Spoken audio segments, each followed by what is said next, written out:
Olá, eu quero saudar a todos com a paz do Senhor Jesus. Estamos iniciando mais um episódio do programa Ciência e Fé. E desta vez vamos falar a respeito de um tema que são as viagens espaciais. Neste tema nós vamos explorar aquilo que o Senhor ele concedeu ao homem, que é a capacidade, a inteligência e até mesmo o conhecimento, para não apenas o desenvolvimento da ciência, mas até mesmo para que o homem tenha pleno entendimento do momento profético em que ele está hoje, já que estamos vivendo a profecia de Daniel se cumprindo também nos nossos dias, que a ciência ela tem se multiplicado. E nós vamos abordar esse tema, teremos a participação de alguns membros do Grupo Ciência e Fé para tratar a respeito desse assunto. E está aqui conosco no estúdio o pastor Tiago Costa. Paz do Senhor. Paz do Senhor, os irmãos que estão nos assistindo. Maravilha, vamos falar deste tema que tem muitas curiosidades, É verdade. viagens espaciais, falar a respeito de tecnologia, a capacidade que o Senhor concedeu ao ser humano para poder fazer Verdade. coisas tão extraordinárias como essas. Amém. O texto que nós vamos ler está no livro do profeta Daniel, capítulo 12, verso 4, em que nós vamos ler apenas a parte final do texto, E a ciência se multiplicará. Pastor Tiago, é muito maravilhoso nós observarmos tudo aquilo que o Senhor ele disponibilizou para o ser humano para chegar ao que nós podemos observar hoje. Sim. A evolução da ciência, é extraordinário vermos como, por exemplo, a própria inteligência artificial, que ela tem crescido, e nós vemos isso claramente, inclusive, em coisas grandiosas. As missões, as viagens espaciais, elas mostram muito isso, evidenciam essa capacidade que o Senhor deu ao ser humano, essa inteligência, sobretudo para fazer coisas tão fantásticas como foguetes. Você sair do planeta Terra em direção ao espaço, você orbitar o planeta já foi uma coisa extraordinária. E temos visto, até mesmo agora recentemente, o homem, inclusive, mais uma vez, chegando até a Lua. Isso mostra o cumprimento da palavra do Senhor, É verdade. e a respeito deste momento tão importante que nós vivemos. Quando a gente vê as profecias do Senhor, elas vão se cumprindo naquilo que é o tempo de Deus para todas as coisas. Os irmãos vão ver, e onde isso está relacionado conosco, até com a volta de Jesus, é esse cumprimento das profecias no nosso tempo.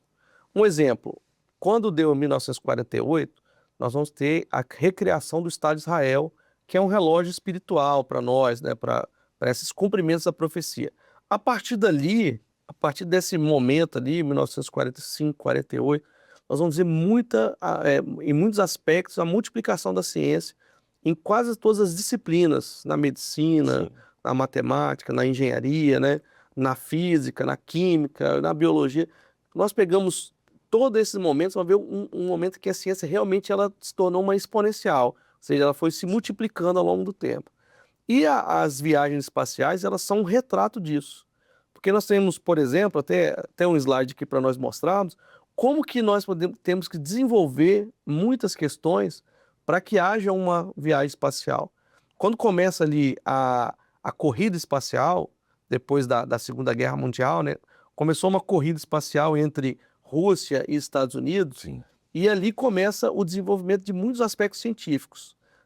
Matemática, química, física, até a parte biológica, para que tudo isso culminasse em um momento a gente conseguir colocar um ser humano fora do planeta Terra.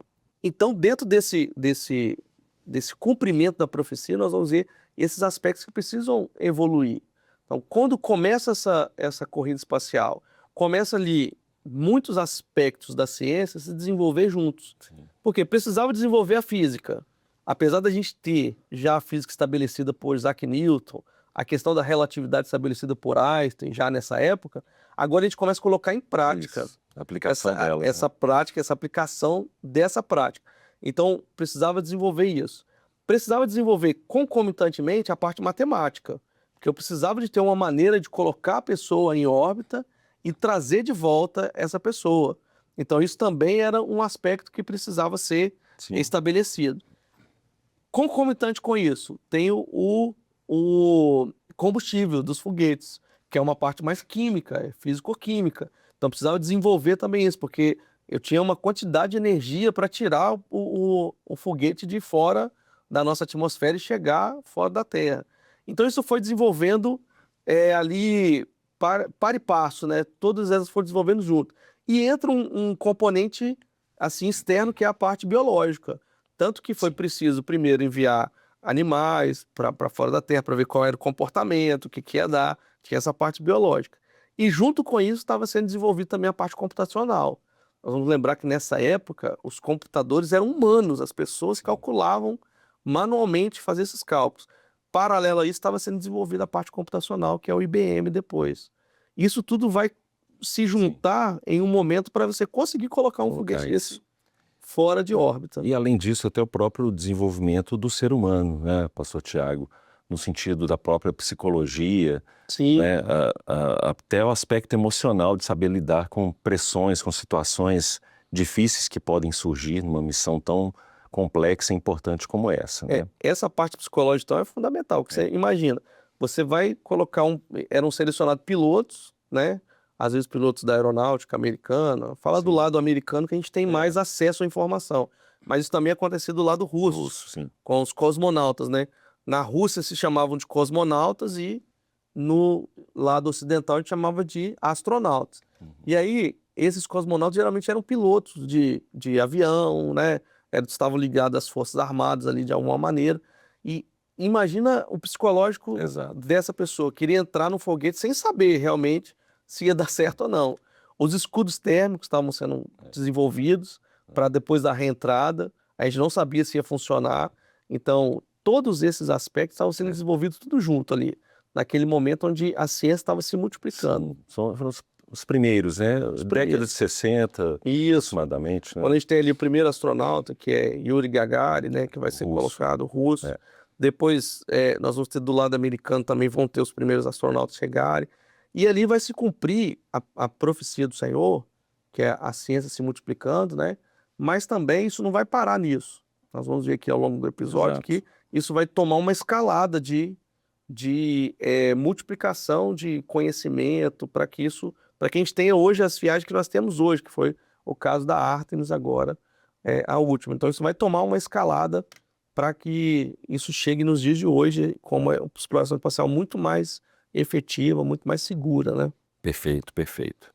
Bom, é interessante você ter falado a respeito dessas situações, porque fala de preparação, a gente falou dessa preparação emocional, tem a própria preparação do ser humano no sentido de como que ele vai administrar diversas situações. Então ele não vai ser em um ano, por exemplo, o treinamento desses astronautas são anos, né, de preparação, até para todas as adversidades que não apenas eles vão encontrar lá durante a missão, mas quando eles voltarem também. É verdade. Né, porque tem as questões que envolvem saúde e tudo mais. Bom, nós vamos entrar um pouquinho agora no aspecto dos foguetes. Eu vou pedir a participação agora do pastor Fausto. Pode ser o pastor Fausto, que você possa falar um pouquinho a respeito do funcionamento dos foguetes, essa questão da administração dos combustíveis em relação a essas missões espaciais. Olá, meus irmãos, a paz do Senhor Jesus. É uma alegria estar com os irmãos aqui novamente. Acerca do funcionamento do foguete, o foguete que pode levar cargas para o espaço, é bem interessante porque o motor do foguete ele é composto de um material chamado propelente. No propelente você tem o combustível mais o oxidante. Essa reação que ocorre ali do combustível com o oxidante gera uma pressão muito forte pela queima desse combustível, gera gases. Esses gases geram uma pressão muito forte na saída do escapamento do foguete, que é a tubeira ali, né, a garganta da saída dos gases, e esses gases saem numa velocidade muito grande, e essa saída deles numa velocidade muito grande, pela terceira lei de Newton, de ação e reação, é que impulsiona, é que empurra o foguete para que ele possa subir. E é interessante que o foguete, essa carga de propelente, ela é projetada em função do peso que precisa ser levado, precisa ser elevado e transportado. Então, conforme o foguete vai navegando, ele vai subindo, ganhando altitude, e essa carga de propelente, o primeiro estágio, o segundo estágio, esses estágios vão sendo queimados, eles são liberados para que o foguete continue no próximo estágio com um peso menor, com uma carga menor. Então, o propelente, ele funciona dessa forma, que é o combustível, que é o motor foguete, né? O propelente, ele tem combustível e um oxidante. Então, é uma reação que ocorre ali e isso vai empurrando o foguete, vai transportando ele, primeiro, segundo, terceiro estágio, até ele chegar na posição que é necessária. Aí depende do projeto, qual é a finalidade. Mas esse é o funcionamento básico de um foguete. A queima do propelente, geralmente, é da parte interna para a externa. Então ele tem no seu interior um formato que pode ser num formato de estrela ou pode ser um formato circular, que vai queimando de dentro para fora aquele tubo onde está ali o propelente. Esse tubo é chamado motor foguete. É o motor que vai transportar toda a carga, todo o peso do foguete ali para o espaço, para a posição que é necessária. Maravilha, agradecemos a participação do pastor Fausto, que mais uma vez tem contribuído aqui com o programa. Bom, pastor Tiago, nós vamos entrar então agora falando um pouquinho mais, os irmãos já perceberam que estão nos assistindo, né, as representações, que as miniaturas dos foguetes, e dentro disso que o pastor Fausto já trouxe para nós, a gente pode começar por aquele foguete que foi usado nas primeiras missões, né, na década de 60, o Saturno V, né? Esse aqui é o Saturno V. Esse aqui é a Artemis, depois a gente vai falar sobre ela, mas esse aqui é o Saturno V. Vou até deixar a Artemis aqui um pouco aqui de lado, depois a gente volta a mexer nela. E esse aqui é o Saturno V. Eles foram o primeiro projeto que vai levar o homem à Lua, efetivamente. Como os Estados Unidos ele perde a primeira corrida espacial, que o primeiro astronauta vai ser um russo, o primeiro satélite vai ser russo, ele passa então a fazer o seguinte: não, agora nós precisamos chegar na Lua, nós estamos sendo o primeiro na Lua. Então ele começa uma corrida agora para ver quem ia chegar na Lua primeiro.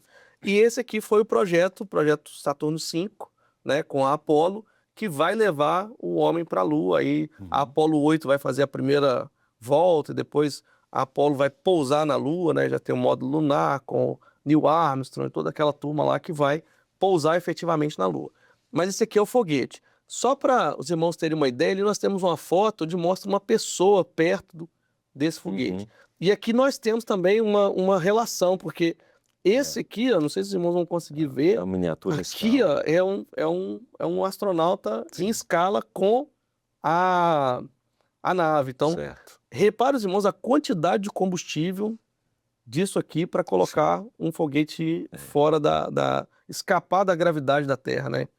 E esse foguete ele vai desmontando ao longo do tempo até que a gente chegue só uma parte lá em cima. E esse aqui é o módulo lunar que vai levar o homem efetivamente na Lua, a pousar na Lua, né? Então repare que de tudo isso que nós temos aqui, só isso aqui vai restar depois, e depois só esse pedacinho aqui que vai restar e que nós vamos retornar com ele para a Terra.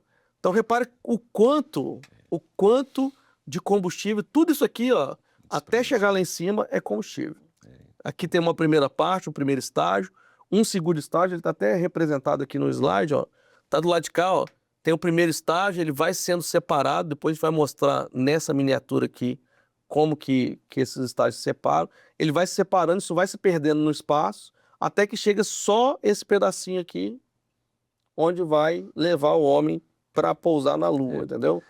É muito interessante isso, a gente usar porque isso aqui é uma proporção, né? Uma miniatura em escala proporcional para a gente poder ter uma dimensão do tamanho do que são as coisas. Aproximadamente são 111 metros, né? 111 metros, que o foguete da Saturno V tem. E aqui é como se a gente tivesse, bom, tá aqui minha Bíblia está tampando um pouquinho, deixa eu arredar aqui, mas aqui a gente tem esse objeto e ele é como se fosse um carro, né? Como se fosse um carro pequeno comparado a essa plataforma. A plataforma de lançamento. Que aqui no caso tem praticamente um pouco menor, né, do que o foguete em si, mas que é gigante também. E isso tudo tem aspectos da física, da química. A gente é despejado água ali para que não haja o calor excessivo, porque é muito combustível que vai sair daqui. E isso tudo tem aspectos físico-químicos, né, que foram avançando ao longo do tempo. E isso traz para nós hoje uma visualização daquilo que é a corrida espacial. Ela avançou muito a parte computacional, por exemplo. Repare que até o homem atingir o espaço, o computador, o IBM, era uma sala gigantesca que não Certo. funcionava muito bem. As pessoas depois programaram ele, né, para ele funcionar. E como isso avançou até os nossos dias, a gente tem minis computadores, a inteligência artificial avançou de uma forma maravilhosa. Mas tudo isso através dessa corrida espacial que foi evoluindo ao longo do tempo, né? Maravilha. É extraordinário a gente ver isso, como que o ser humano tem chegado cada vez mais, né, a formação, né, de tanta tecnologia, e isso não vai parar por aqui, né? Existem outras missões, mas bom, nós vamos ter que parar por aqui, Pastor Tiago, nosso tempo já se esgotou. Esgotando.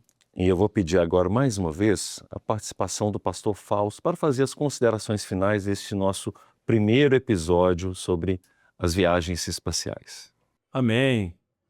Glória a Jesus, meus irmãos, esse momento nosso aqui, esse episódio, louvado seja o nome do Senhor, por podermos assim compreender como a ciência tem se multiplicado, aquilo que são as profecias que estão na palavra, em especial o texto ali no livro do profeta Daniel, como foi explorado aqui, né? Louvado seja o nome do Senhor, que a igreja caminha compreendendo esse momento, compreendendo que a ciência tem se multiplicado e isso é um dos sinais da volta do Senhor Jesus. Amém? Que o Senhor nos abençoe a todos, a paz do Senhor Jesus.